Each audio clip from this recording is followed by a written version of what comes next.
રાપર નગરપાલિકાની ભયંકર બેદરકારીના કારણે તેમજ અહીંના વહીવટીતંત્ર અને પ્રશાસનની બેદરકારીના કારણે આજે ન્યાય કોર્ટ બહાર બાબા સાહેબ આંબેડકરની જે પ્રતિમા છે એમાં ફરીથી કોઈ અસામાજિક તત્વો કાંકરીચાળો કરી ગયો છે। અગાઉ પણ આ પ્રતિમાના કોઈક ચશ્મા ડેમેજ કરી ગયું હતું તેની રજૂઆત રાપર નગરપાલિકા તેમજ સ્થાનિક પોલીસ સ્ટેશને કરી હતી કે આ પ્રતિમાને સુરક્ષિત રાખવામાં આવે અને ફરતે ગ્રીલ ગોઠવવામાં આવે અને સામેની સાઈડમાં સીસીટીવી કેમેરા ગોઠવવામાં આવે, પણ અહીંના વહીવટીતંત્રની બેદરકારીના કારણે જો કોઈ એમાં ધ્યાન ન દીધું એના કારણે 15 દિવસ પહેલાં પણ આ પ્રતિમાના પ્લેટફોર્મમાં કોઈ ગાડી મારીને નુકસાન પહોંચાડી ગયું હતું ને આજે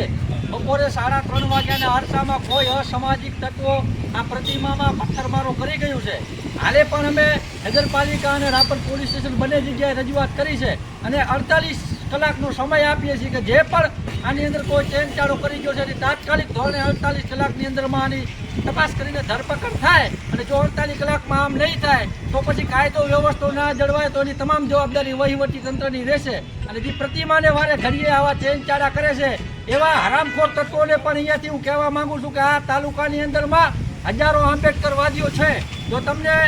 ખરેખર તો કોઈ તકલીફ થતી હોય તો અમને મળો, તમારા બાપ 24 કલાક અમે તૈયાર છીએ તમારી સામે। બાકી કોઈ પથ્થરની મૂર્તિને નુકસાન પહોંચાડીને તમે એના વિચારોને નહીં મારી શકો। તમારે જો ખરેખર પ્રોબ્લેમ હોય તો અમે અહીંયા કને 24 કલાક તમારી સેવામાં ઉપસ્થિત છીએ। આવા તમામ હરામખોરોને ખાસ હું જણાવવા માંગુ છું અને અહીંનું વહીવટી તંત્ર પણ એ ચોક્કસપણે ગંભીરતાપૂર્વક હવે આ બાબતને ધ્યાનમાં લઈ અને 48 કલાકની અંદરમાં આવા કોઈ લુખ્ખા તત્વો છે એની ધરપકડ કરે, નહીંતર ગામની અંદરમાં કાયદો વ્યવસ્થા નહીં જળવાય। આવી હું ચોખ્ખી અને ખુલ્લી ચેતવણી સમજો તો ચેતવણી, ધમકી સમજો તો ધમકી અને અમારી લાગણી સમજો તો લાગણી, પણ 48 કલાકની અંદરમાં જો આનો કોઈ નિકાલ નહીં આવે તો આખા ગામની અંદરમાં કાયદો વ્યવસ્થા નહીં જળવાય। અહીંયાથી અમે જાહેરાત કરીએ છીએ।